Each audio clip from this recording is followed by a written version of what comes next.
how long is this one going to be? I said, girl, I don't even know. I said, normally an hour. I said, but I don't know today. But listen, ladies and gentlemen, for those of you who are joining us and those of you who will be listening in the future, I am so hyped today because I got a real special brother on the program, Brandon Brick Miree, and we're gonna talk about that brick part. Met this young man at the Micheaux Film Festival. That's why it is so important, ladies and gentlemen, that you go to film festivals, because you meet like-minded people and you meet people that are really doing things. But I just want to give you guys a quick background on Brandon Brick Miree. The brick comes in because this gentleman is a former All-American a couple of times in football out of Cincinnati, Ohio. And I looked up his stats and I had to read them twice, because when I was reading these stats, I was like, well, did anybody bother to even try to tackle this guy? Because when you averaging 4.5 yards a carry, 5 yards a carry, and then if I'm not mistaken, now you correct me if I'm wrong, I saw one where it said averaging 10 yards a carry. I said, are you serious? I said, so was anybody even on the other side of the damn football field playing defense? But I guess the brother was that hardcore. So All-American. I mean, the accolades are absolutely amazing. And then he goes to the NFL. And then after that, he ends up a prolific filmmaker. So we gonna chop that up. But let me give you a little bit of this bio. Brandon Miree is an award-winning writer, director, and producer from Cincinnati, Ohio, and is the founder of the multimedia company Moviefield Entertainment. Brandon has created several award-winning projects, including the short series The Other Side of Normal. And if you haven't seen that, ladies and gentlemen, go over to Facebook, Moviefield Entertainment, and check out that short, because if you're someone who likes dysfunction, this is for you. So now he received the 2021 and 2020 honorable mentions for Best TV Show Web Series, Denton Black Film Festival, and the Venice Film Awards. And he also wrote, produced, directed The Magical Route, an illustrated short story about Frederick Douglass's life as a teenager, which received the 2022 Best Animation Award, the National Black Film Festival, and a 2021 nomination for Outstanding Animated Short, the Micheaux Film Festival, where I have the privilege of meeting this gentleman. It also landed national distribution through the Black Hollywood Educational Resource Center's platform, BHERC TV. Awesome festival out of Los Angeles. Amazing festival. And as I said earlier, Brandon is a former professional football player for the Denver Broncos and the Green Bay Packers. And he began his career after attending the Pro Hollywood Bootcamp in 2013. And he later completed professional programs at UCLA in producing and television writing. And he and his wife currently reside in Los Angeles. So, Mr. Miree, welcome to A Conversation With. How are you, sir? Man, I am beautiful, man. It's so good to see you, brother. We had a great time at the festival. Yeah. That's exactly why you go to festivals, to meet individuals like yourself, man. And I'm definitely impressed and excited. I'm glad to be here. Thanks for having me, for sure. Yeah, I'm glad that you're on the show, because one thing that I did not mention in the introduction, he did this documentary called Black in Hollywood. We're going to get into that because I did an Instagram video based on Black in Hollywood. And, Floyd Marshall don't pull no punches. If you know anything about me, ladies and gentlemen, I don't pull no punches. It's my show. I'm very outspoken about Black people in this space, but we're gonna talk about that a little bit later. But as I was saying earlier, Brandon is an All-American, former All-American football player, NFL football player. So my question to you is, how did all of this start? How do you go from that to this? Where did it begin? You know what? I went to the University of Alabama, and I also went to the University of Pittsburgh. So I transferred during 9/11 to the University of Pittsburgh, and that's where I graduated from. And my senior year, I took a creative writing course. And the woman Sharon McDermott, she was the professor. She challenged me to do better and better work, like go deeper, go deeper. And you know how they say in this business, the art of writing is rewriting. So I felt like, man, what was on page was from my head and from my heart, it was on that page. And I felt really good about it. And I was talking to my tutors who were graduate students at the time. And I was like joking around. I was like, yo, I want to be a writer like you guys. Mm-hmm. How can I write? And one of them said, just write. And the other one said, you know what? When I graduate, I'm going to Hollywood to become a screenwriter. And I'm like, okay, well, what's that about? So this is around 2001, 2002. And he took me online. We looked at scripts of movies that had been produced. And he was like, hey, you know, once you learn the format, you could just let your ideas go from there. And the other one said, yeah, because you do got some crazy ideas. So he gave me a list of books to read, Sid Field, screenplay, all the classics. And I just started reading these books and reading these scripts, and it became a hobby. And I just remember one time he told me, he said, don't get too attached to your script, because by the time it gets to the big screen, it might not look like anything you ever originally wrote. And I was like, man, well, if I got a story that I really care about, how can I get more creative control? And so I found out directors had more creative control. Then I found out producers had more, control on that. And so I got drafted by the Broncos. I was a dope walker candidate going into my senior year. First couple of games, I did pretty well. Dope walker candidate, those are for the top 39 backs in the country, and I was one of them. And the third game, I ended up getting hurt. Didn't realize it was actually an injury. I broke my leg and played for the rest of the game. So I ended up missing like the next 8 or 9 weeks of my senior season. Scouts were coming out to the practice. They're seeing me on a stationary bike with a boot. And so I ended up somehow, man, getting drafted by the Broncos that year in 2004. And through there, I kind of got started acting, just playing around. I did some commercial work and things of that nature. And but I always remember what he told me. Like, so I wanted to learn filmmaking, right? And so after my second season, I went to New York City and I took a customized filmmaking program at Digital Film Academy. Right there in the heart of Times Square, there was this academy. It's probably still there. I think it's still there. And they basically brought these professors and they just taught me different parts of the business. Now, the two hardest things in the world to do is to start something and finish something. To start something and finish it. So they wanted me to shoot a scene, but I wanted to start something and finish something. So I wrote a short, directed it, and shot and edited it over a weekend.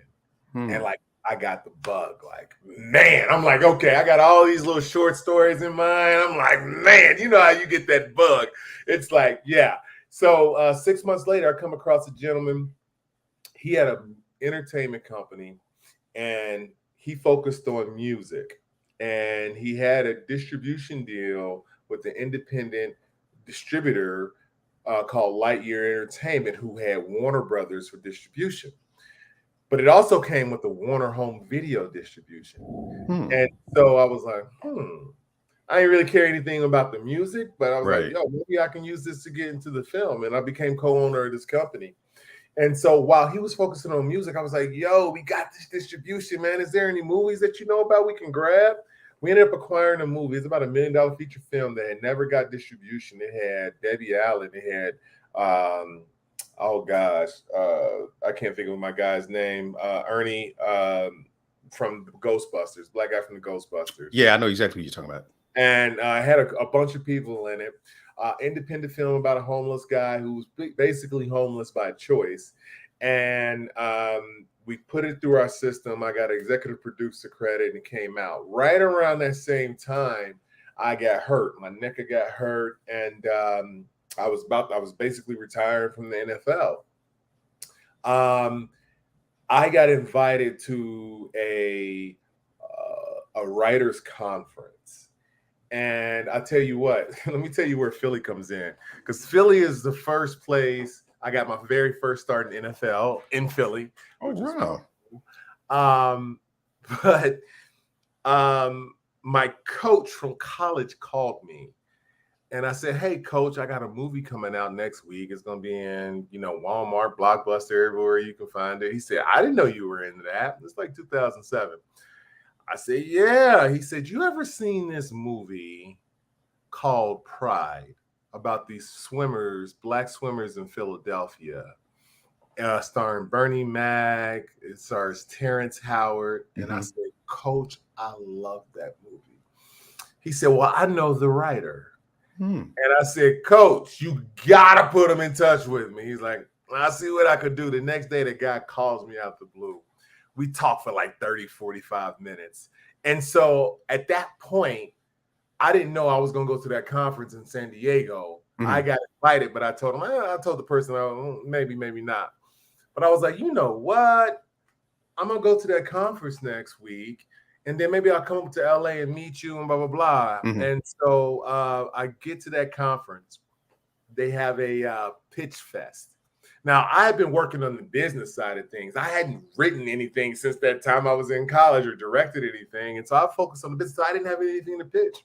So I just pitched myself. You got 5 minutes with a producer. They can decide whether or not they want to read your stuff. I said, hey, up until a couple of weeks ago, I was a professional football player. I write, act, and direct, and got access to capital. How can we make your next flick? And so people got it. I had one guy who was like, yo, I got a Panamanian horror film you can act in, man. I mean, it was like all sorts of stuff. There were some guys that wanted me to leverage, my distribution to be able to get financing. I come on as a producer, blah, blah, blah. And so, I just kind of use that to help try to get onto people's projects and just get my name in there. And in this business, I mean, you can be working on stuff for years. And then when everything falls through, you're back to square one. Right. And I'm like, man, nothing was really taking off. Plus, these projects weren't necessarily my projects. These were other people's projects that, I was just basically, middleman in. So I was like, yo, I want to really start doing my own stuff. So then I wrote my first feature film. And I was going to start doing projects from my hometown of Cincinnati. I was going to do independent projects. I ended up taking a program through the NFL. It was called Pro Hollywood Bootcamp. It was put on by American Black Film Festival's Jeff Friday. Oh, nice. Jeff Friday. And they brought out 22 current and former players. We stayed on Universal's campus and we learned on the lot, and we got a chance to shoot short films, and they gave us mentors. So we had Roger Bob, Robert Townsend. These guys were our mentors. We had writers. They were teaching us stuff. It was amazing. And one thing Jeff said, he was like, hey, and at that time I was kind of getting into the TV world. He said, well, is there anything keeping you in Ohio? And I was like, not really. He was like, well, you might want to get out here. And at that time, I was just about to get married, and we were talking about living different places anyway. We were like, hey, maybe we can go to Denver and live there for a half a year, go somewhere else, just kind of do that. And I said, well, what do you think about Cali? He said, let's do it. And got out to Cali November 2014, and then spring of 2015, we got to Southern California. Then when I got to Southern California, I was like, man, I'm ready to start working. I got the itch to write something. So I'll take you back.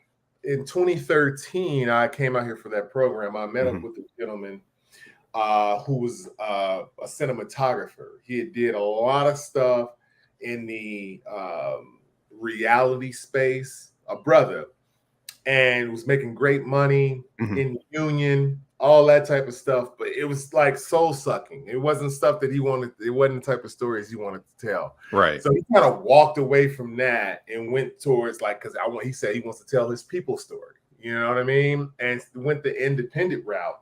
Right around that same time, that's when I was really kind of forging hey, this is something I really want to do. I don't want to just middleman. I want to write my own stuff, direct my own, that type of stuff. And he said, well, now that I know that you're into that, this is when I was out here for their program, the Pro Hollywood Bootcamp. He said, whenever I have something that I control, I'll put you on the budget and you come out and work. You get out here, you just work, I'll put you on the budget so you can get some.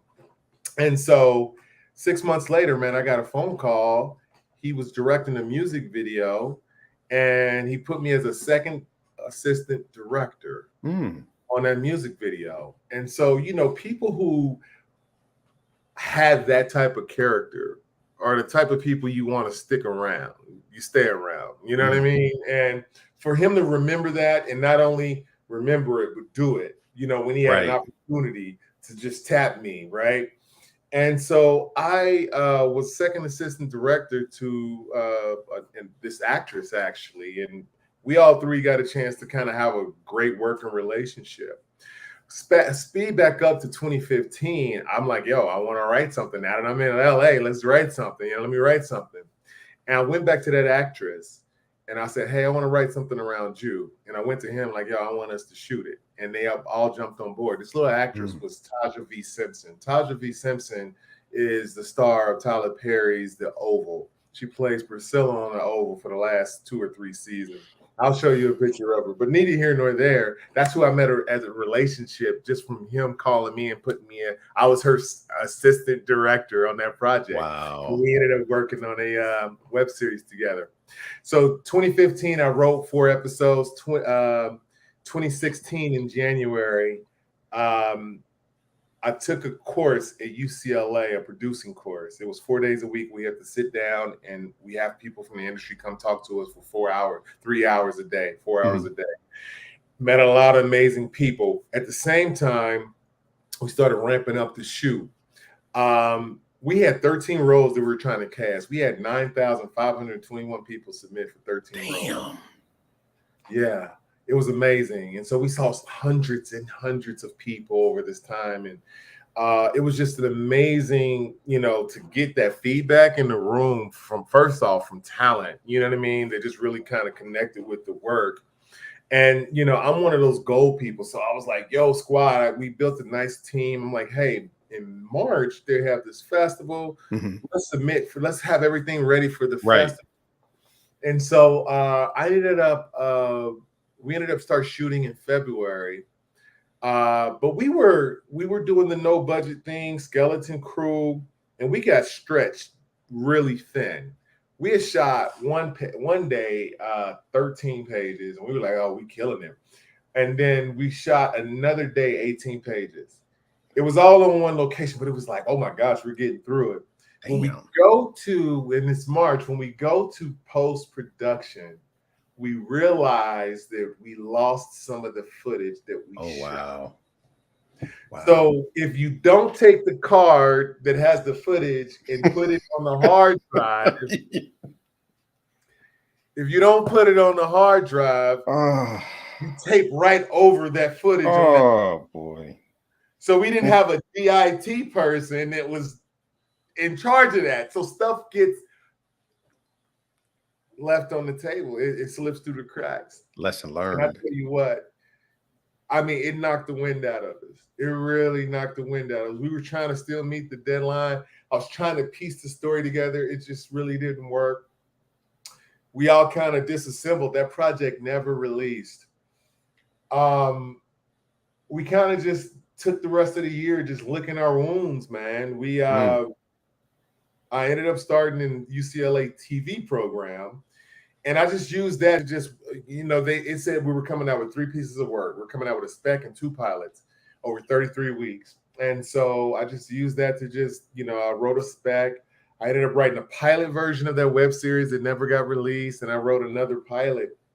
And at the end of that year, in December, we found out we were expecting. Oh wow! So December, me and my wife were expecting. You gotta. Oh, sorry about that. I'm getting too comfortable. I wanted people to see you, and you kind of right. You was I'm like, where you go? Right. So in December, we're expecting. In February, she started having some complications, and then in March, we ended up losing it. Oh wow! And so just we said we were going to mourn the way we mourn. You know, if we needed assistance, you know, help or therapy, we would do it.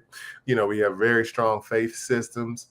So, but I mean, she was off of work, so I would sit there.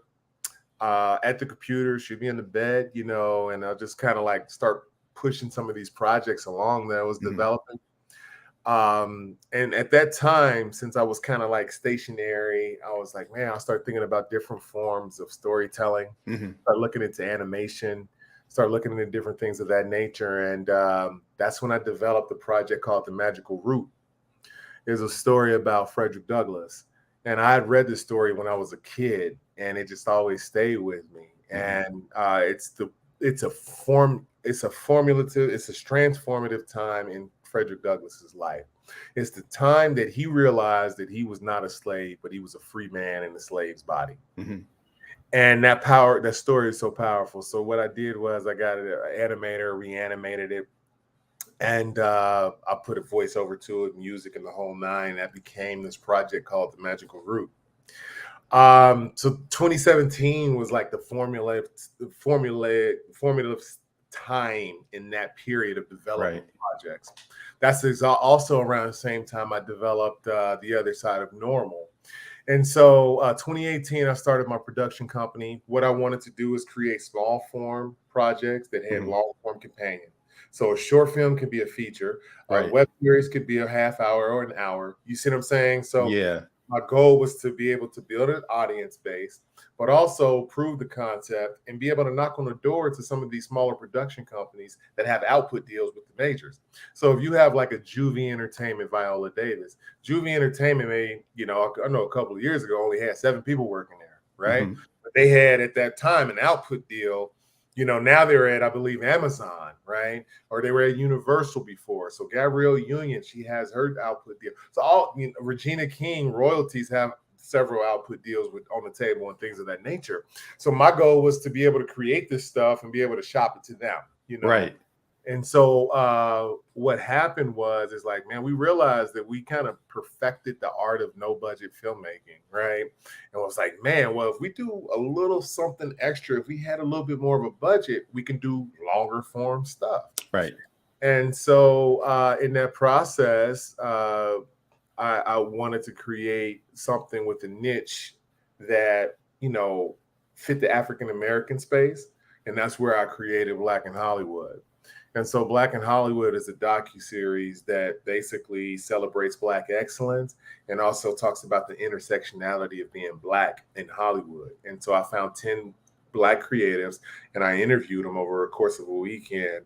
And we're creating 6 episodes. So the one episode is the one that you saw with Carlton Jordan, in which we won Best Digital Talk at the Micheaux Film Festival. So yeah, man. So, you know, I'm in here to tell stories for the screen for the next 40 years. And there was a study at Harvard that basically said, you know, they did it over 75 years. And they found the biggest key to success or upward mobility was the ability to have a long-term perspective.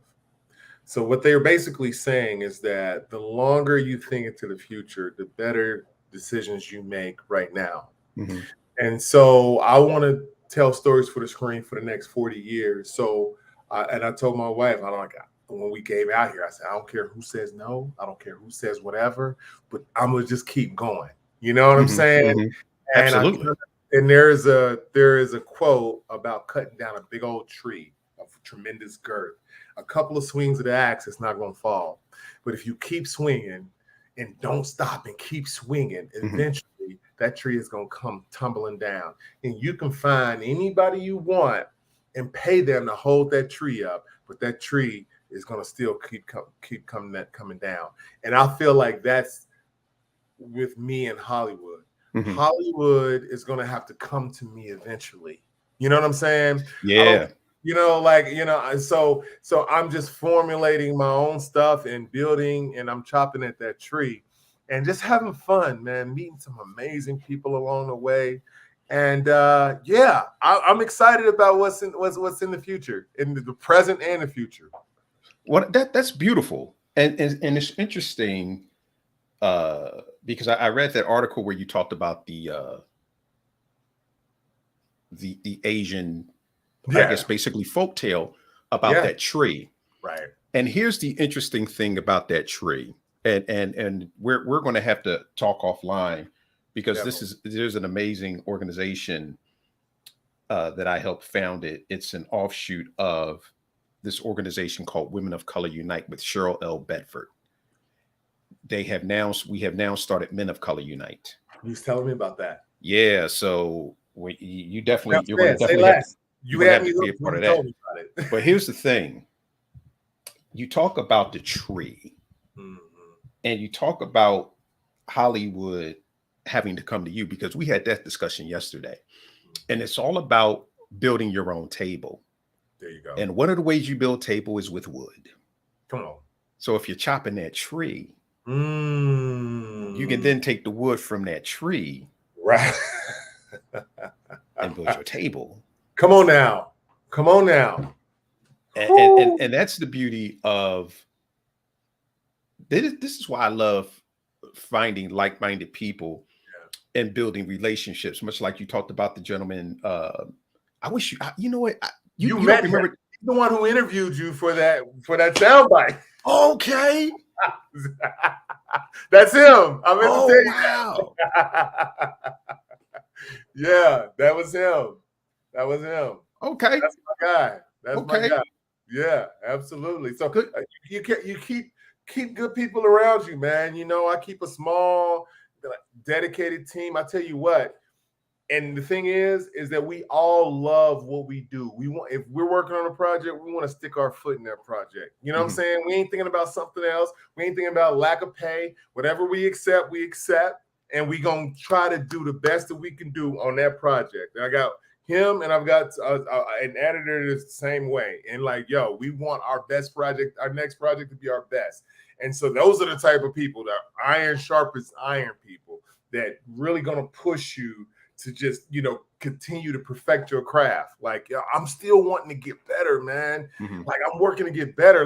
Right now, I'm in writing mode. I'm writing to get better. I'm about to get some talent, and we about to sit around and have some readings, and I'm about to have them, give me that feedback, because I want to get better. You know what I mean? I really want to be somebody where you don't have to know my name, but if you found out about that I was behind that project, oh, you was behind that? Oh, you was behind that. I want my work in front of me, you know what I mean? Right. And so I just want to do amazing work, man. There's so many amazing stories out there as well, So let me ask you a question. Where does that type of mindset and work ethic come from? Because we have a lot in common just from listening to you talk. Where does that mindset come from? Because I often find that a lot of people want the aftermath. They want the red carpet effect, but they don't want what comes before. So where does that mindset that you just talked about, where does that come from? Yeah. Just to reiterate, there's a lot of people that want to be, but they don't want to do, They want to be a director. They want to be a writer. They want to be a producer, but they don't want to do the work. And my mindset is the exact opposite. I knew coming in here, I was almost 10 years removed from football. I didn't have any relationships in Hollywood like that. You know what I mean? Other than what I made outside of football, so I brought the mindset of starting from the ground up, right? And so there's people, I have friends that would look at me like, why are you doing, you know what I mean? Why are you doing this? Why do you care about that? Why do you care about that? Because I've been going the slow route, but the slower route, sometimes you come, when you're bigger, it's a lot stronger position to be in, because you can't hire somebody to do your push-ups for you. You know what I'm saying? And so I've always had I'm willing to do this work, because not only, that I love it, it's exciting to me, you know what I'm saying? But I appreciate the value in doing the work for it. You know what I'm saying? And so that's the mentality that I bring to the table. When I was a kid, I was watching the football game. I was watching a football game as a kid, and I almost came to tears, because I didn't think I had big enough shoulders to play. I didn't know they had shoulder pads. Like nobody ever had. Right. Nobody ever had to tell me to like football, man. Right. And I'll tell you this, I haven't been as passionate about something until this. You see what I'm saying? Like I'm just as passionate, if not more, about filmmaking and storytelling than I was about football. Now, you know how we are. You and Floyd, you and me, we can do whatever we set our mind to, and we can be moderately successful at it. But if I'm not passionate about it, I'm not going to continue to do it. You see what I'm saying?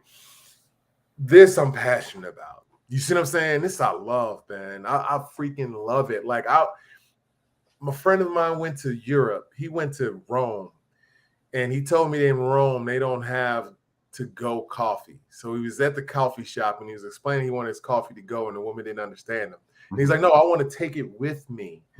He's like, "Why do you want to take my cup?" Like she didn't understand, right?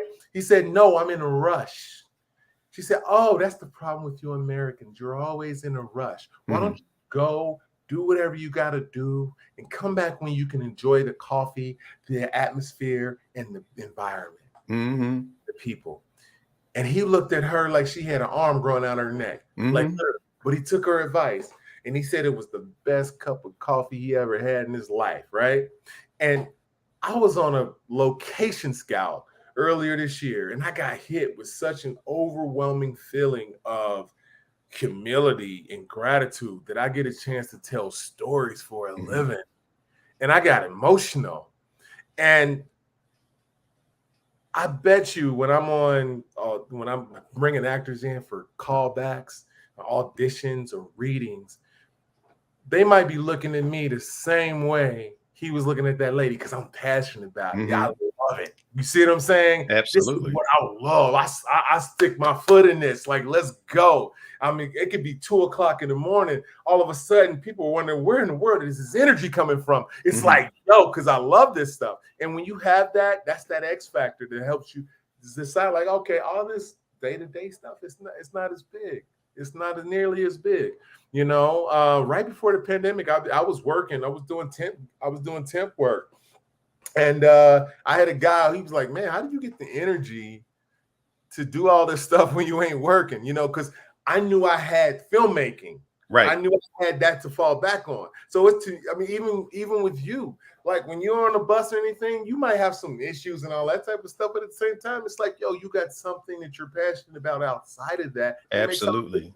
Easy. This is what keeps me going. Yes. Because, and I remember years ago, because when I was writing scripts, I would talk out loud to myself while I'm driving. And this woman was like, "Are you okay?" I said, "I'm talking to my characters. I'm talking to my characters." Wow. But see, that separates. And again, when we were talking earlier before we went live, are you about this life for real? Right. Because this life will have you in debt. Right. It will have you up at 4:00 in the Come morning. on, bro. It will. This is an adult show. It will fuck you up. Right. But if you love it, you know what I liken it to, and it's like crack. You can talk on a level with me, man. It's like crack. Once you start smoking it, you fiending. And you can't give it up, because there have been times when I said, "I'm done with this shit. I'm done." Right. And then 2 days later, I'm back, and my wife was like, "Well, you said you was done." I was done at the moment. Right. I was done at the moment. I was having a moment. I was having some, but I'm like you. I cannot walk away from it. Because it is so deeply ingrained in what I am. And then when you asked me about how was I doing after I came back from Los Angeles a couple of weeks ago, right? Well, first of all, that had been the first film festival I had been to since the ABFF before they shut everything down. So when I came back, I kind of fell into a little depression because it had been so long since I had been around such amazing energy. and surrounded by so many people on the same fucking wavelength. Right. So I kind of had to come back and then come back to reality. And then I'm looking at all the reels and the pictures and everything and everybody and I'm like, oh man. And I got to go back to work. But then again, the work enabled me to fly out to LA to attend. Right. But I got myself together. But back to you. Yeah. No, this is great. You talked about relationships earlier.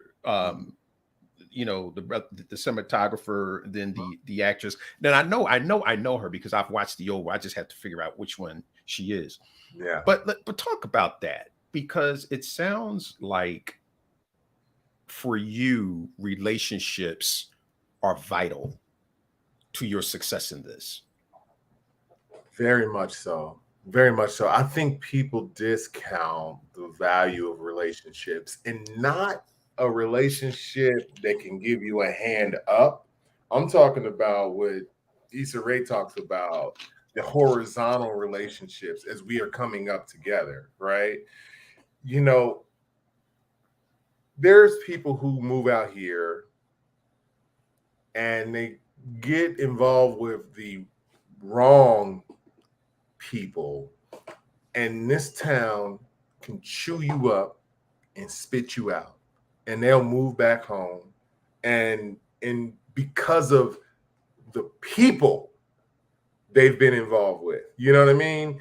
It's the relationships that they forged that weren't rich or weren't valuable, and you see that far too often. Me knowing what I know, I used to go to New York one time a month back in those days, I was telling you, and people would have thought I would have went to New York. I couldn't stand LA like that. Like I couldn't do LA too much, you know, too long, whatever. But what it really is people make a place. And so if you're around good people, good things happen, right? And just in generally speaking, I heard a good quote that I share now is that make sure that, I don't care if it's romantic or any type of relationship, make sure that the person that or people that you're involved with, one, can communicate, one is truthful and honest, one can take responsibility without blaming somebody else, you know? And there's one more I can't recall, but I mean, if you have those general principles in a person, you're less likely to have those headaches, you know, around you. So, you know, a no call, no show, there's no reason for somebody not to no call, no show. That means they don't care either about you, themselves, or the relationship. Do you understand what I'm saying? So if you say what you're going to, you know, mean what you say and say what you mean. You know what I'm saying? And that's what I look for in people. And so if somebody's coming into our circle, like, give them something small and see if they do that. And then if they come back, they do something bigger. And then they get something bigger. We give them a little rope, right? Because if you can't do something with a little rope, you ain't gonna be able to do something with when a lot more is on the line. So I am thankful that, you know, I am small enough now that I can deal with people that, you know I like and respect, and I know and vice versa. So if I'm going to leave me and my wife, I enjoy my wife's presence. I ain't got to like work to get away from her. You know, we have a good. You know what I'm saying? Like, so, but I do love this stuff, right? You know what I'm saying? And I can do this 24 hours a day. You know what I'm saying? But that's not her deal. Okay. Mine either. Exactly, right. When you told me that over there, I was like, yeah, I got one of those too. I knew what you were saying. I didn't tell you, but I knew what you were talking about. But if I'm going to leave her, man, I don't want to going in this traffic and dealing with people that I don't, you know what I'm saying? The wrong folks, like people I don't care for or respect, you know. And so I'm good. I'm glad now that I'm in a situation where I can, man. And so to me, relationships are everything. And you know, because most people only look at relationships as, like I said, a hand up and transactional. Exactly, transactional. And it's okay. Listen, it's okay to have relationships that are transactional, but you know, I had a friend who was very wealthy, and then when he wasn't, all he had was transactional relationships. He couldn't call on anybody's favor because everybody would have expected money from him. You see what I'm saying? And I knew then that I can't, that's not something that I want to do. You know what I mean? Right. That's not something that I wanted to bring into my life. And so, you know, then you have those ones that go way beyond that. And that's, and you know, right now, you know, that's what I've developed. And, you know, at that point, at another point, we just expand the team. Those might be more transactional in nature, but at the same time, you know, you just don't need to have all of those relationships to be transactional. So, right. Well, you need a core. Yes. You know, oh gosh, something somebody said. You have your core, and then you have offshoots of that. Yes. And those are the interchangeable parts. There you go. But you still have your core, because when I had my major film festival, I had a core of people. There you go. You know, and those people, they were family. Right. So if a business transaction had to take place, and especially the young lady that was my executive director, I would tell people, and they would get really upset with this. She speaks with my voice. Right. So if she opened her mouth, whatever comes out, you might as well be talking to me. Yeah. Yeah. But then you had other people, you would bring them in as the situation dictated. Exactly. You know, so they were interchangeable. But with that, is that something that you had to learn along the way, as far as the importance of relationships? Because that's something that I've had to learn over the years, because, and I'll be truthful, when I first started this out, because you don't know, I was very transactional. What you do for me, I do for you. I do for you, you do for me. Right. But then when you saw how short-lived that was, you say, okay, I need to kind of switch this. So was that a situation with yourself as well, or yeah, you know what? I was very particular when I got out here. I mean, I got out here, I was like 35 years old. So okay. 34, 35 years old. If I got out here younger, right? I'm sure I would have had to learn, right? But I've always valued relationships as it was. But yeah, everybody can't be on that inner circle either. But so I was very direct. I've been very deliberate with how I build the team now. You know what I'm saying? And even so, like, if my guy Z, the one you met, if he tells me a horror story, somebody said, keep that person away from me. You know what I mean? Because he gets around. He sees a lot of people. You know what I'm saying? But like, yeah, that person, I don't need to be around that person. There's nothing that, you know, I don't care how talented somebody is. I'm not a respecter of persons in regards to names. I know that, you know, people love celebrities and all that type of stuff, but I'm not a respecter of persons in regards to that. I'd rather have somebody who's a no name that's going to show up and put on their best than somebody who is a name that, you know, you don't know what you're going to get out of it. You see what I'm saying? Because what good is that, right? They're not going to help you out by not showing up or, you know, complaining or creating a certain mood. So I'm not a respecter of persons in that. To me, it's really about character. And I'll tell you, Mike Shanahan, the former head coach of the Denver Broncos, he told me when I was a rookie that he drafts based on character. And I always remembered him telling me that. And I was like, that's interesting. But now I understand. Right. I understand like where he was coming from there, because you got to have that character. I mean, talent and skill set is wonderful. But if you don't have that character, man, that could be lacking. Now, if you don't have character, but you're a hired gun, like you said, a transactional situation, then hey, you know what? We need you for this, but you're not going to be on an inner core. You know what I'm saying? That's the biggest thing for me, for sure. Yeah, and it's all about, as we talked about when you were talking, as I said at the film festival, when you were talking, the word that kept jumping out to me was integrity.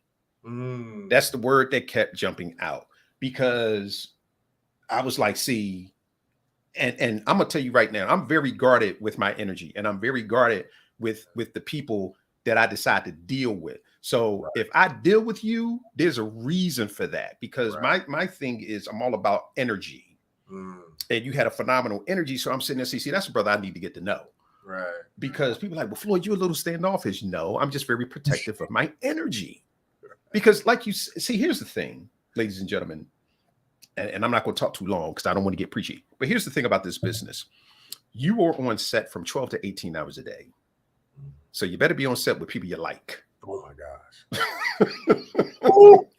And that is where the energy and the integrity and having the character and all of that comes into play. Would you agree, sir? Absolutely, man. I tell you what, we were on set last September, a year ago next month, and we had 3 scenes, 1 big scene, 2 small scenes to shoot before lunch. And then we were going to have our night scenes that we were going to shoot and be out in 11 or 12 hours. And we only got to 1 of the 3 scenes before lunch. And so I'm thinking like, oh my gosh, we may not make the day, but you know what? We may. So we put it at the end of the day, and we came out of lunch, and we got stuck with some equipment and some equipment issues. I just remember looking at my guy, like the camera dropped. I'm like, oh Lord, you know what I mean? Like, and I'm just like, man, we get that scene shot, then we get another shot. Before you know it, we look back up and we're on our last scene for the day, and we're going to make the day, right? And it was like a 4th quarter comeback. Mm-hmm. It was like everybody stayed focused, everybody stayed dialed in, nobody yelled at the other person, everybody just keyed in, and we were able to make up what we needed to make up. I appreciate that experience so much. Some shoots are going to be the simplest shoots. Some shoots are going to be, you're going to slug it out, right? Some days you're going to have to slug it out.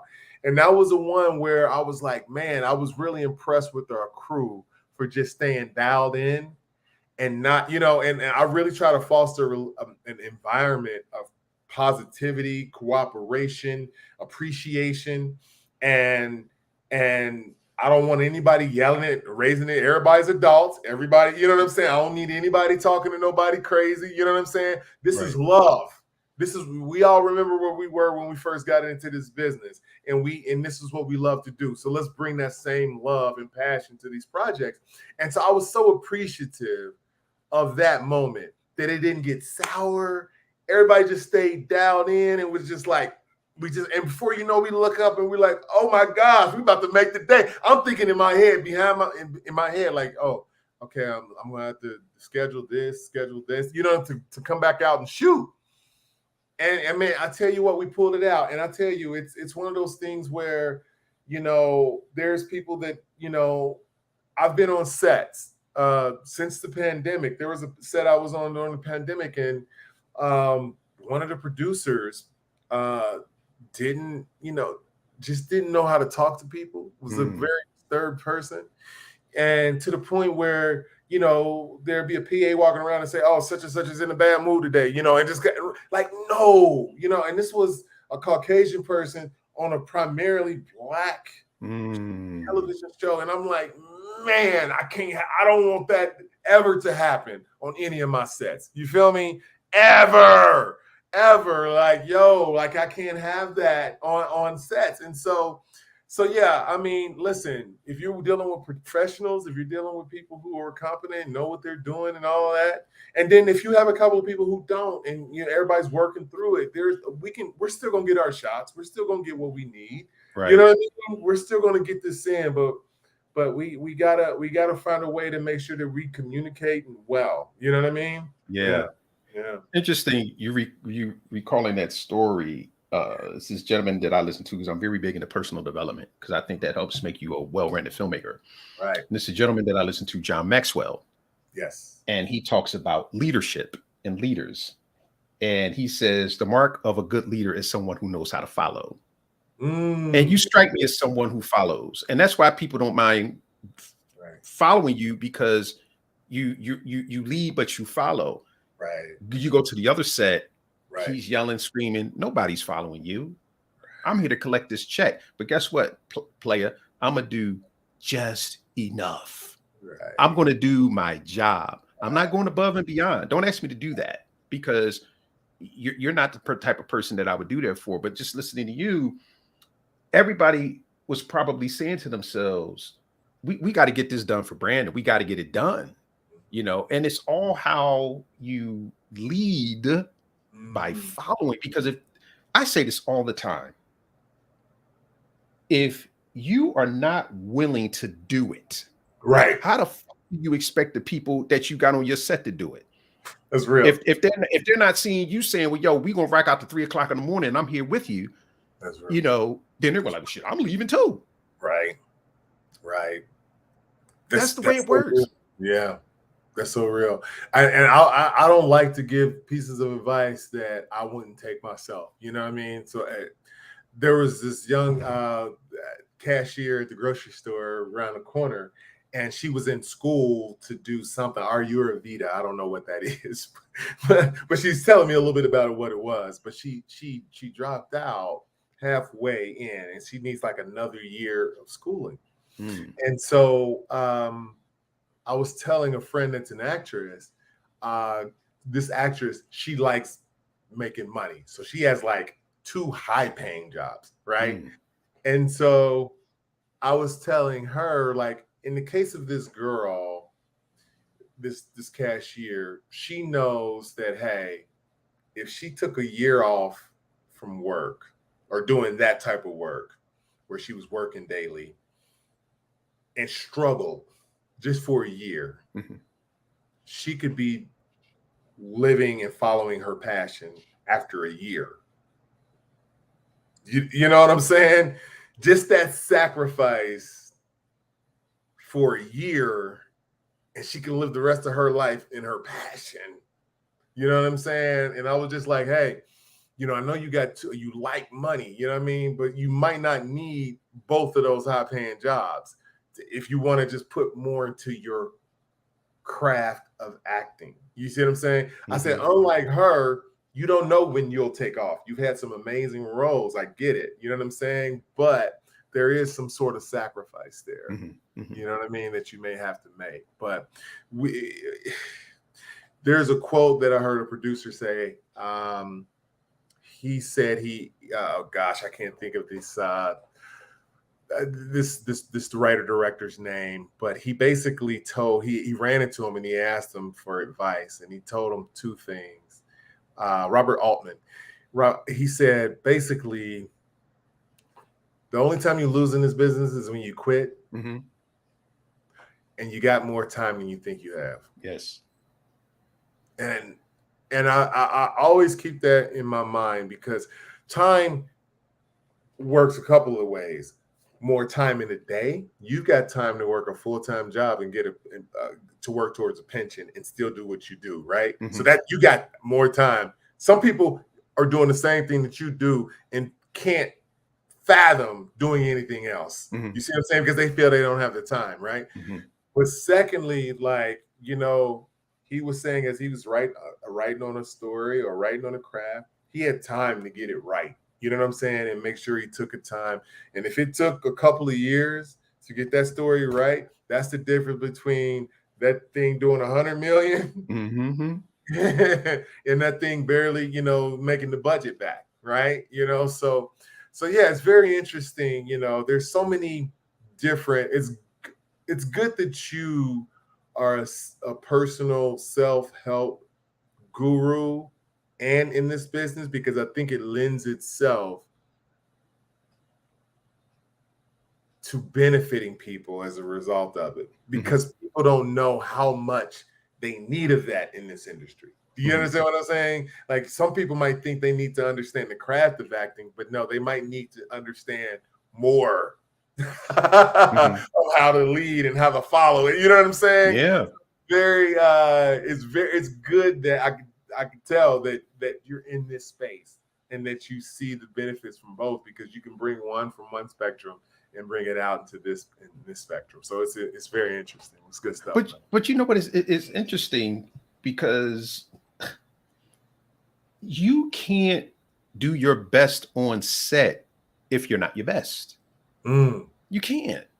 So I'm going to go back years, the cartoons, where you would see the guy with the big upper body and then the legs this big. You're only working half of it. Right. This is a muscle. Right. And if you ain't working this, I mean, you could study the craft of acting, Yep. which you should, or whatever discipline in this business that you're doing. But if you're not working on yourself as a person, and that's why you see so many people in this industry that are kind of screwed up, because they are phenomenal in one area, but they're seriously lacking in another area. And I'm gonna go back to what you said about the young lady. I was listening to I took this course a couple of days ago with Tony Robbins, and I can never get this guy's name right, Dan Gradazzi. I can never, sorry, I didn't mean to butcher your name, but I did it. And they had on a guest, and he basically said what you said about they were talking to this young lady, and they said, well, hey, if you invest this amount of money in yourself for this amount of time, this will be your result over the long term. But she was like, well, that's too much money. And he was saying, well, but it's only for a short period of time. But what you invest, you will end up recouping over and over and over again. But a lot of people don't understand that. And a lot of people in this business don't understand that. Why? Because their minds don't operate that way. And that's where the personal development and all of that comes in, because it teaches you how to think outside of just that one aspect, which is acting. What are you doing with the entirety of your life? Right. You're not going to be doing this forever. So then what type of person are you? What type of relationships are you building? Because I'm actually writing an ebook right now on how to become a filmmaker. But here's the interesting thing, and we're going to get back to you because this is not about me. This podcast is not about me. I'm loving this, man. But in this book, I talk about exercise, I talk about nutrition, and I talk about personal development.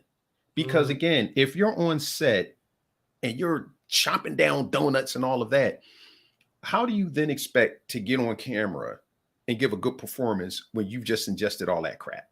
True. How do you expect to get on camera and give a good performance if you're worrying about that argument that you had last night? Oh my gosh. Yeah. Or if you're having, or if the doubt monsters are running through your mind. So it's for me, it's a 360-degree thing. And that's one of the reasons why I do what I do and I teach the way I teach. But I want to ask you a question, because I'm very big on filmmakers really honing in on the business aspect of this, because I find that a lot of creatives are great at that. Right. But when it comes to the business side, they're very lacking. So with you owning your production company, what are some of the things, as far as advice, would you give these young filmmakers or even veteran filmmakers that might not approach it from the standpoint of that this is actually a business? What would you say to them? You know what? One of the keys that I believe has helped me is that I'm bringing all of my skills prior to being in this business with me. After I retired, I ran, businesses, right, in various industries, from marketing, in the real estate side, and the whole nine. Event planning. And I always tell people, like, producing is in a lot of ways like event planning. You're just putting out fires, you're doing things, but you have to be able to take those same skills, same capacity, and bring it into this industry.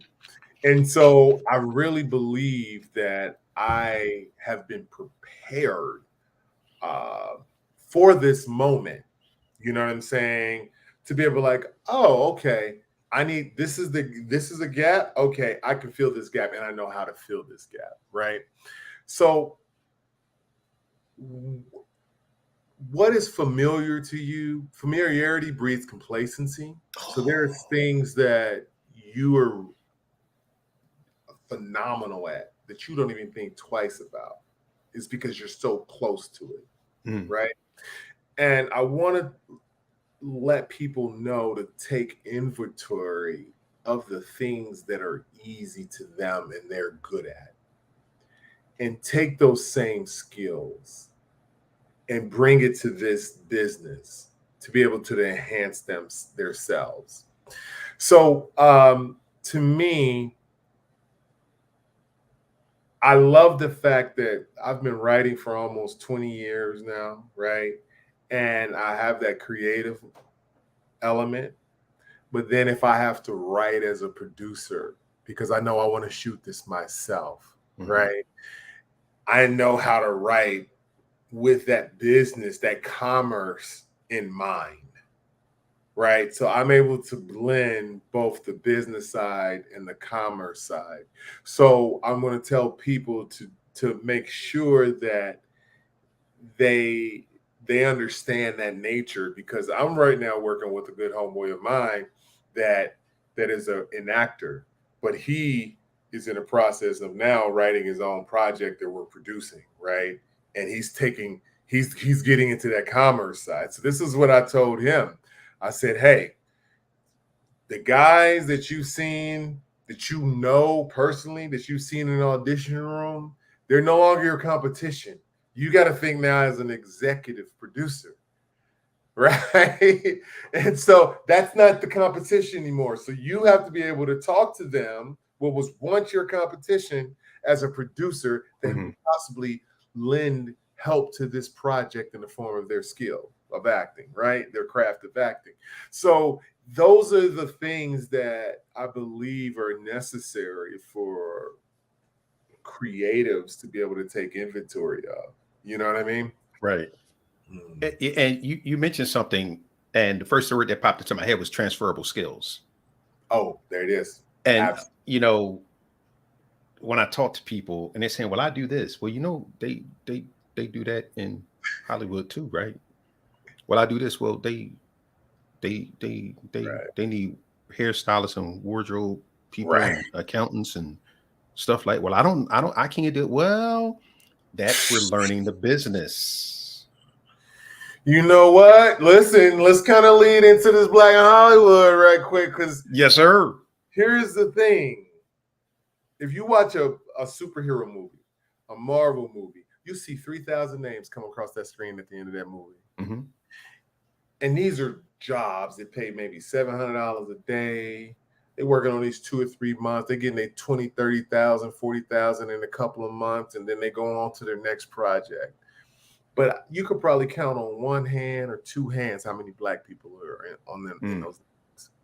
And there's so many amazing jobs out here, y'all, that are good paying job, $1,000, $15,000, $1,500 a day, whatever, $500 a day, $400, like that will pay you probably in some cases more than what you're making in a smaller town, wherever you might be.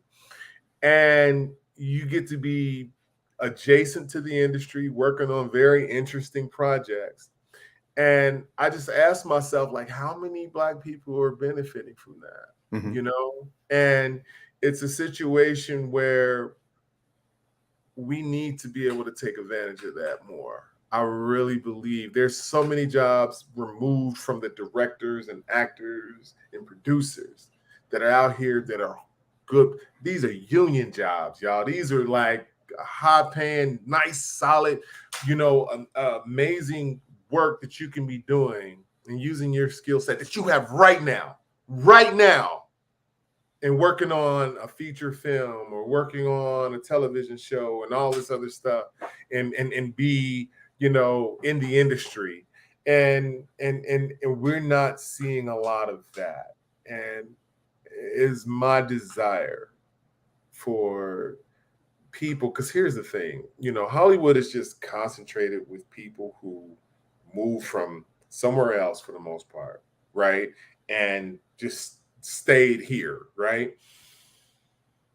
But they don't have a monopoly on skills. They don't have a monopoly on hard work. They don't have a monopoly. They just probably ventured out and was willing to be uncomfortable for a certain period of time to be able to get something greater than themselves at this point. And so, you know, that's why I really wanted to talk about Black people in Hollywood and what is our journey, because it's rife with great paying jobs. It's rife with high salaries and different things of that nature. And it's like, okay, are we really benefiting from this? Are we taking advantage of it? And what does that look like? And so that's why I interviewed 10 relatively unknown, but very powerful Black creators. I'm gonna send you some more clips because we got some fire, brother. We got some fire. Well, let's talk about that, because everybody wants to be seen. And it's not always about, look, you don't need to be seen to make an impact. Right. You can't see the wind, but it can tear your daggone house down. Big impact. Right. So you don't need to be seen to make an impact. And I think that comes from, first, they ain't gonna tell you that.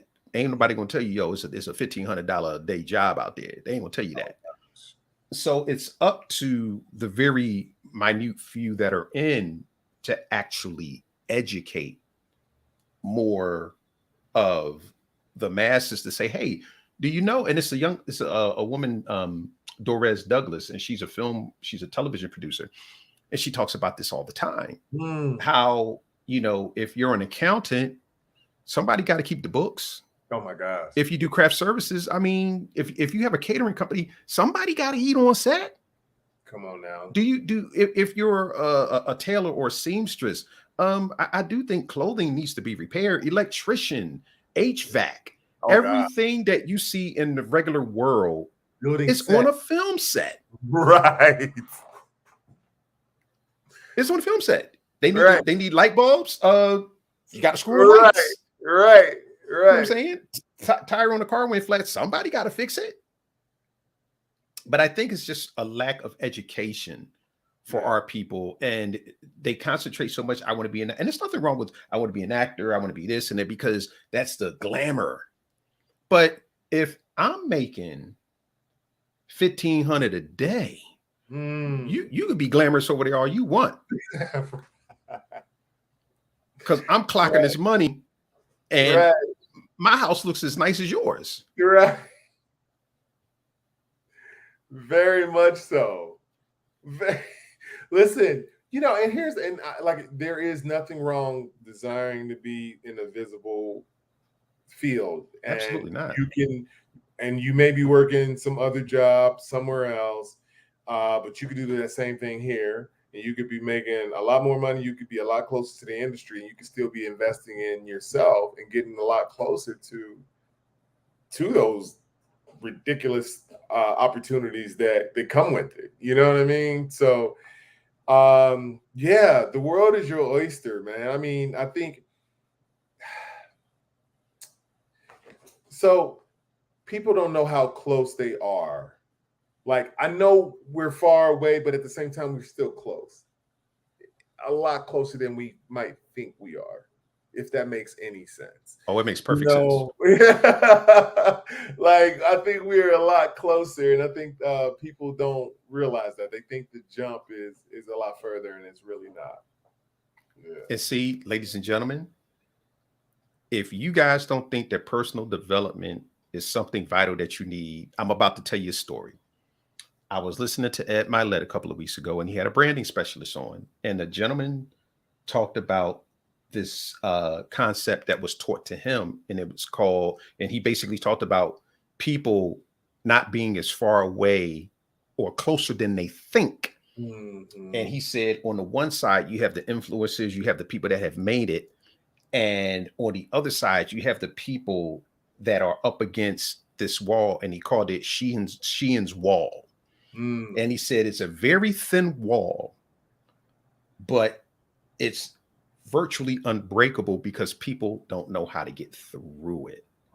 So when people are talking about, so when you're talking about people are closer than they think, you are one situation away. Right. But here's what ends up happening.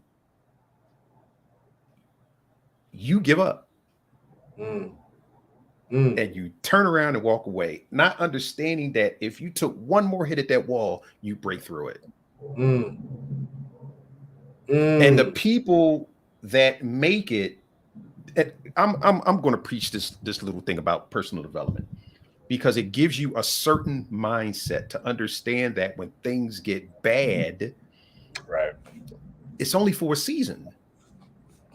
You know, like the guy I listened to at my left, he says things don't happen to you, they happen for you. So even when things that don't work out, what mindset are you thinking about it, and what lens are you looking through?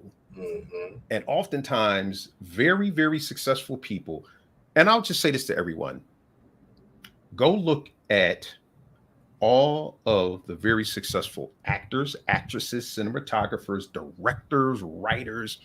Go look them up and look at the amount of stuff and crap that they had to go through in order to get where they are right now.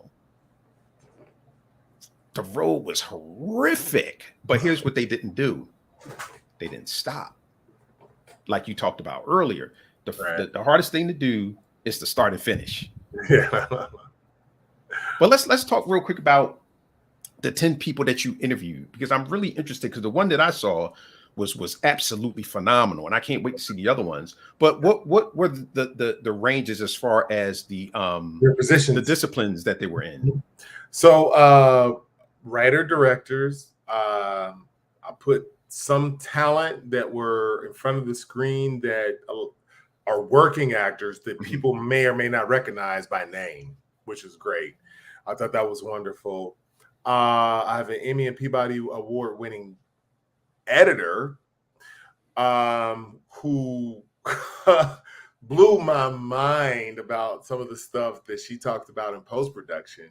It's probably one of the widest parts of Hollywood, to the point where she was working on a project and it was nothing but older, seasoned white male editors. And one of them told her a Black woman could never cut this show. It's just, she doesn't have the capacity to, because of the way, the nature of this, like told her to her face.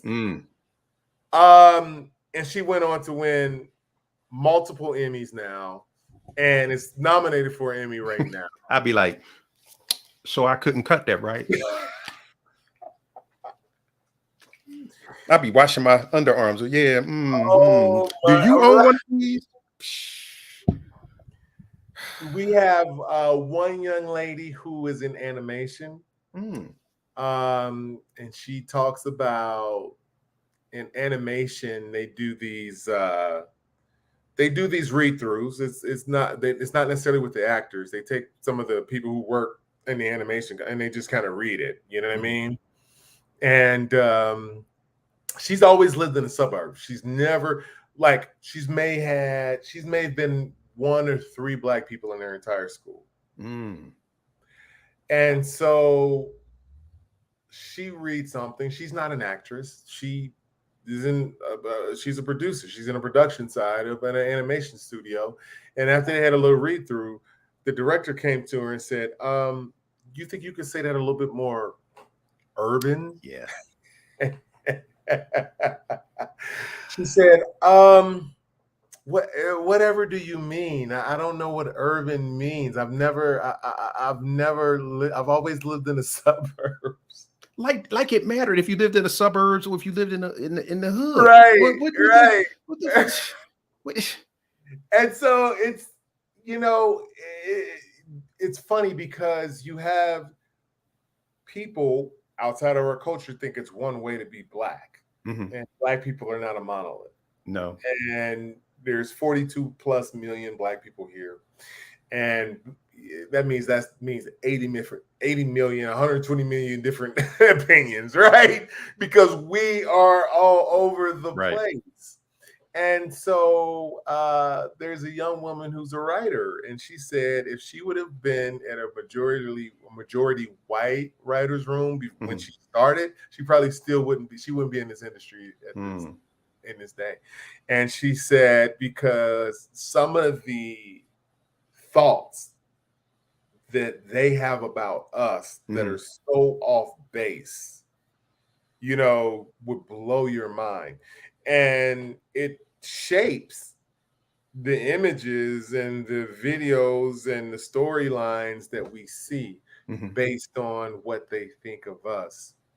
And so her episode, Carlton's was called The Trials of Tokenism, but her episode is called Black Stories versus the White Gaze, GAZ.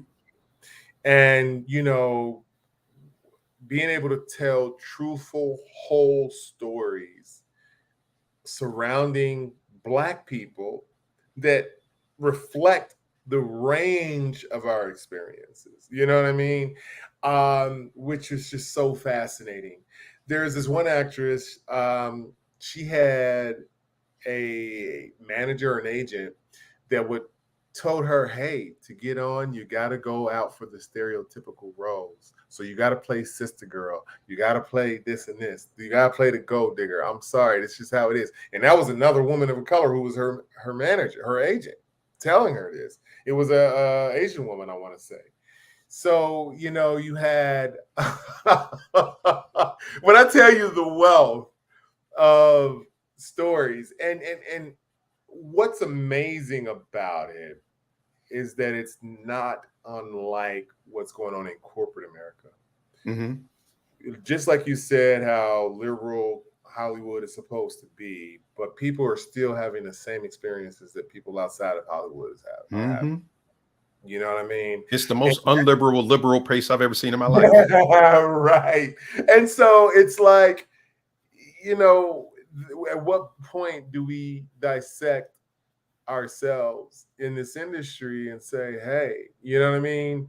If everybody's got the same story, maybe it's not everybody else. You see what I'm saying? Maybe there are some fundamental changes that need to be made. Like if you have a story about a police officer and I have that same story, you know what I mean? How could we be lying if we never met each other before a couple of weeks ago? You see what I'm saying? And then 10 other people have those same stories. It's like at some point it's got to click like, oh, well, maybe it is something to this. You know what I mean? So what we're seeing is what we see in America. Hollywood is just a microcosm of it that just pretends to be this bastion of a safe place, but nah. And here's the thing. Hollywood is a place.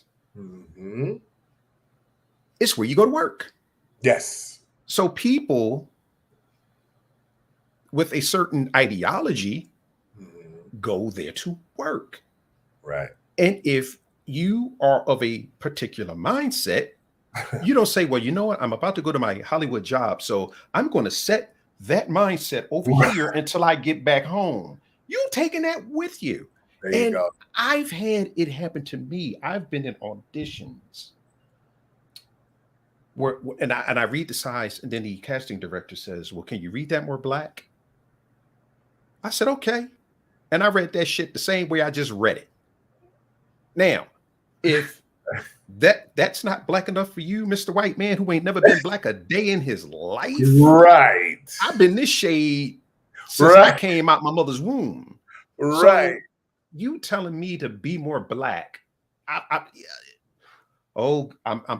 not trying to go where I was when I was at the Micheaux Film Festival watching your documentary. I am trying to keep my temperature at a reasonable rate here, ladies and gentlemen. But it just amazes me that you could just be so blatantly disrespectful that you would say that to another professional. That you would say something like that out your face. You know, what I think it comes down to is that you have some people that have what I call, I'm going to coin it, I'm stolen from my wife, a majority syndrome. Yes. Okay.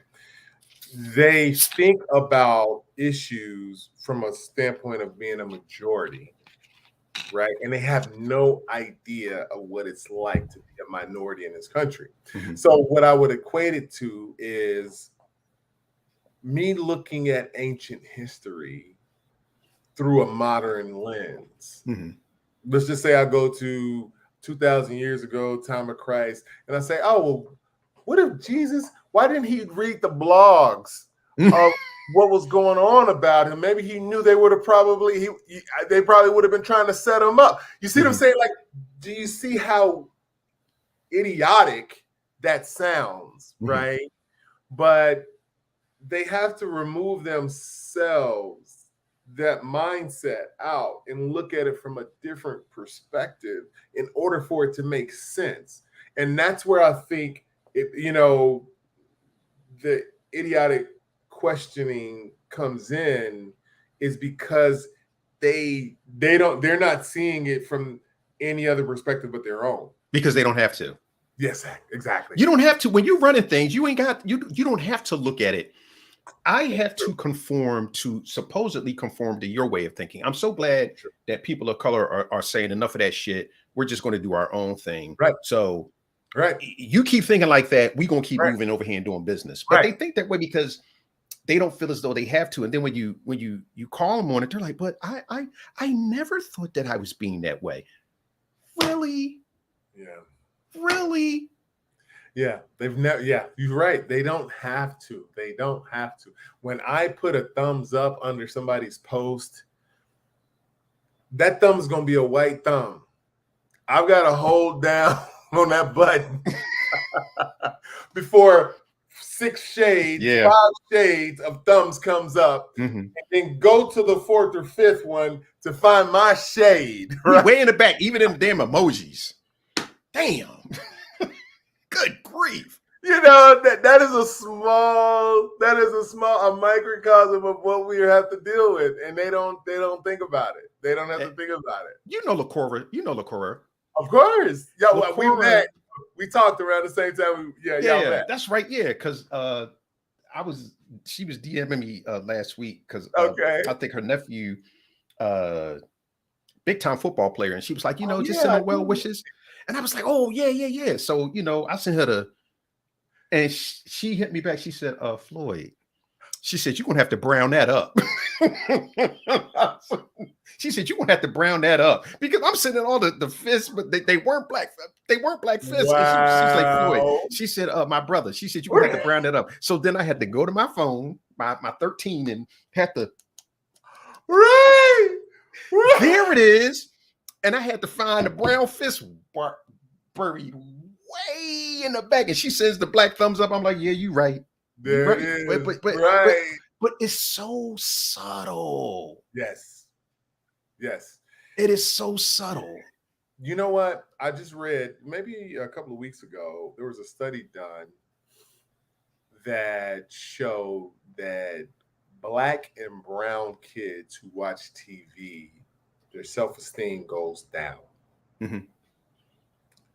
The exact opposite for white kids. Their self-esteem goes up watching television. And here's the thing, like, when you're a minority in this country, man, you're not fighting a battle on just one front. We're dealing with multiple layers of battles. You know what I'm saying?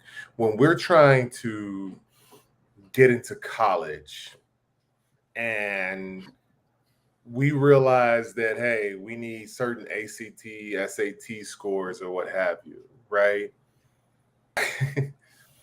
We're not realizing that we're dealing with redlining, which is, a housing policy. We're dealing with, a taxation policy. We're dealing with several different layers of stuff designed to keep us from being on par with the majority. You see what I'm saying?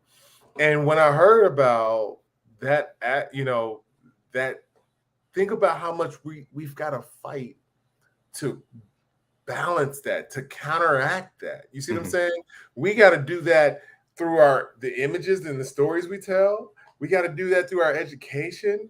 You see what I'm saying? There's so much more that we have to fight on so many different levels now. You know what I'm saying? Right. And you know, that's why they call it the proverbial rose that grows through concrete. You know what I'm saying? Because it wasn't designed for you to succeed. You know what I'm saying? They're taking tax. They've made the tax. I was reading this book called White Rage last year. It's an amazing book. Please read it. I've got to shout out this sister. I don't know her from Adam. Carol Anderson.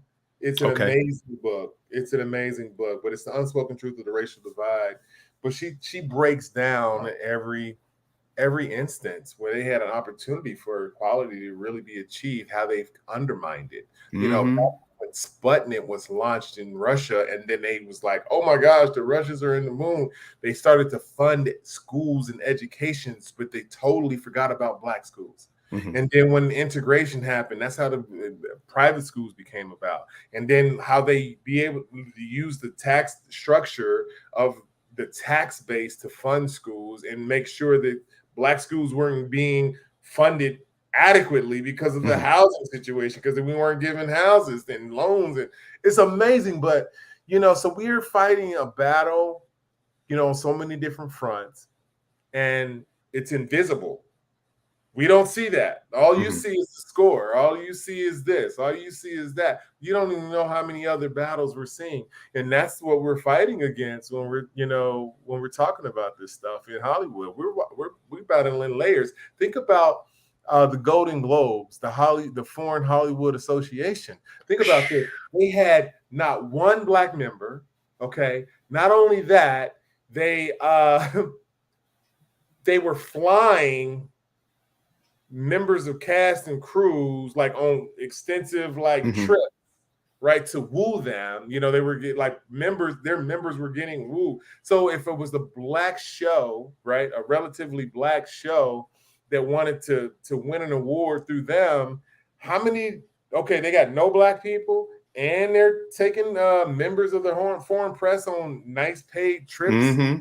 Paris and different stuff like we're fighting like all of that. Right. You see what I'm saying?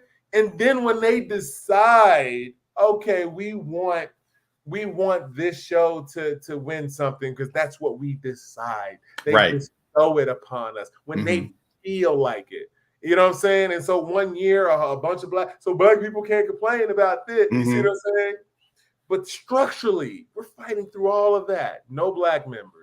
They're getting, you know, they're wooing the members that they have. You know what I'm saying? All this other stuff. It's like, you got to be kidding me. So yeah, man. So we're, you know, fighting the good fight. And I appreciate you, brother. I appreciate you doing what you do. And looking forward to building more with you, man. This is exciting, man.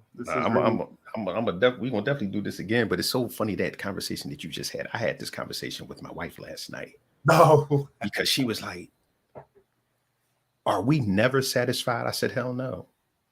I said, hell no. She says, well, they got this, they got that, and that's not enough. I said, no, it's not enough. I said, because it's still such a small, infinitesimal drop in the bucket. I said, she said, but it's like everybody's talk about this. I said, because if people aren't speaking up, right, shit ain't gonna never change. Oh my gosh, ever. So yeah, we could have 10 Black stations. I want 12. Right. Why not? Right. TV has been around for how long? And they have had a monopoly on it for so long. So now that, you know, Black stations and Latino stations and Asian stations and all these other stations are now, you know, coming up. Oh, well, what's that all about? Player, like you said, we are still behind the 8 ball. Matter of fact, we ain't behind it, we're under it. Oh my gosh, right. Even with all the so-called strides. Come on. Okay, for ladies and gentlemen, go look at the UCLA diversity report and read that. Go look at the McKinley report and read it. And I'll just give you one figure with the McKinley report: $10 billion. Hollywood leaves $10 billion with a B on the table when it comes to Black content. I am not making that up. So when we're talking about this fight, when you and Hollywood, if nothing else, Hollywood is about that money. So when you can leave $10 billion on the table when it comes to content from people of color, that should tell you something. And again, go look at the UCLA diversity report. Again, I'm not making these numbers up. They're all there for you to see. It's in black and white. It's in black and white. But we've soapboxed enough, brother. I know you got to get back to your life because I've kept you for 90 minutes because we could be here for 90 more. But I definitely have to have you back.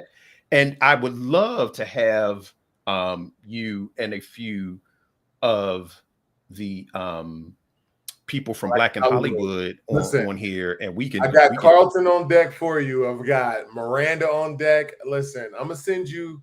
You've seen Carlton's. I'm gonna send you some clips of Miranda, and I would love for you to have them on there for sure. We all need to be on here together. Oh, you want? Okay, there it is. You're the creator of shit. You know.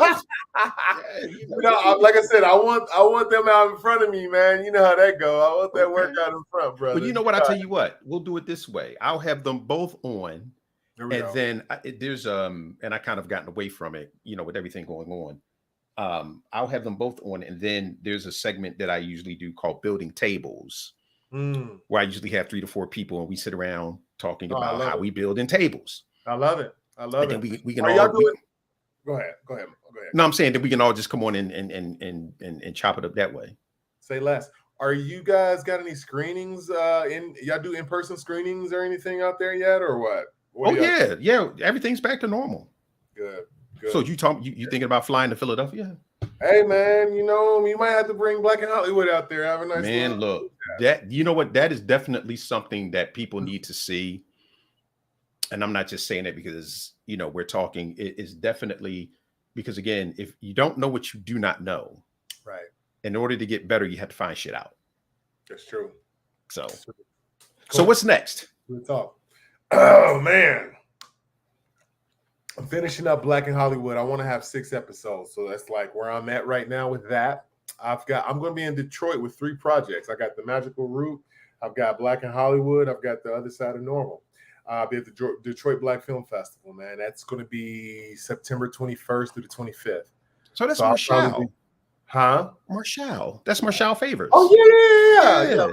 That's her and the husband, right? Yeah, good people. Yeah, good people. Yeah. So I look forward to meeting them. So I have a lot of family in Detroit. I want to connect with them because I don't know that side of the family, that contingent of the family. So I'll probably be out there. I want to get out there Thursday, Friday, Saturday, Sunday, man, and have a blast. So I've got 3 projects premiering there. That's the first time I've had that, which is awesome. I've got a project I'm executive producing called Life After. It's a Life After NFL for a lot of players. We got 8 episodes. We're about to get the ink dry on that with our distributor. I'll be finding a home for Black and Hollywood, but until then, I'll be taking it, having discussions. I want to take it around and get it in front of as many people as possible, at least 1 or 2 episodes. And then right now I'm just developing and writing. So I've got projects that I'm writing on the scripted side, man. So just, you know, one step at a time, my brother, man. I'm in this thing for the long run. Like I know that's right. Man. So where can people find you? Man, so I am on IG, Brick 2500 without the C, BRIK 2500, or you can catch me at The Magical Route on IG, man. That's the positive one. Brick 2500. No, ain't no guarantees, y'all. Like, people don't have to follow me if you want to, man. You're going to catch memes. You're going to catch me dancing, whatever. But neither here nor there. You can catch me also at Black, the letter N, Hollywood. Catch information about that project as well. And, yeah, I'm just around. So just hit me up. Well, ladies and gentlemen, if you haven't learned anything today, I can't help you. But I truly appreciate everyone that came through. We had a couple people popping in and out. Truly appreciate you spending a little time with us.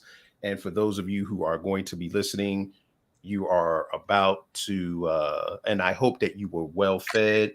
And if you liked it, please subscribe and, you know, follow me on Apple, whatever, iTunes, wherever you're listening to this, hit that subscribe button, because I want as many people as possible to really hear from these amazing guests. And I really want these tidbits and just nuggets of knowledge to be shared. So again, ladies and gentlemen, thank you so much for joining me and my phenomenal guest, Brandon Brick, All-American football player, former NFL player, and now star of his own production company. And his wife is all right with me, because I read that story and he was like, "Yo, my wife don't want to be on camera. She don't want to be mentioned. She want to be nothing." I said, "Well, she sound like my wife." Yo, when you told me that, I was like, "Yo, I ain't say nothing," but I was like, "Yo, I'm gonna let you know." I knew we was gonna talk again. My wife said, "Don't put my picture on nothing. Don't mention my name." But she is like right there giving me phenomenal advice. But again, brother, it was such a pleasure. And you know, we're gonna have to chop it up, because there are definitely some things that I need to absolutely speak with you about. But we'll set up a time that we can talk, because you definitely have to come on board with this organization. We would love, because you have such a phenomenal energy that we want to definitely get that. So Brandon, my brother, again, thank you so much. Enjoy the rest of your week. Please give your best, my best, to your lovely wife, and have a good time in Detroit. And please give Marshall and her husband my best. I got to, man. I'm looking forward to it, brother. I'll let them know. I should have known you knew them. I should have known that. Man, I'm trying to know everybody. Everybody that's anybody. I know, man. I told you my circle's small out here. You knew more people. Like, hey. I was like, oh snap! This guy know everybody out here. Well, you know what? There's this guy on my wall right here, Clarence Avant. Oh, I don't know if you see him. He's a picture on my wall. When I saw his documentary, I don't see him, but you don't got to say no more. I know what that is. Yo, that's my goal. Got you. Because he was like a master facilitator. Godfather, man. So that's his. If you haven't seen this have you seen his documentary? Amazing. Yeah. Blew my mind. I've never heard of him. It blew my mind. It was a beautiful piece. I said that's him. That's my right there. There it is. Say less. I get it. As soon as you told me, I was like, oh, okay. That's what I'm shooting for. I mean, look, aim for the stars, and if you miss, you still hit the moon. There it is. So, but again, ladies and gentlemen, thank you so much. Brandon, thank you again. Have a phenomenal night. And as I say, always love this like a hobby, but treat it like a business. Ladies and gentlemen, have an absolutely amazing and phenomenal night.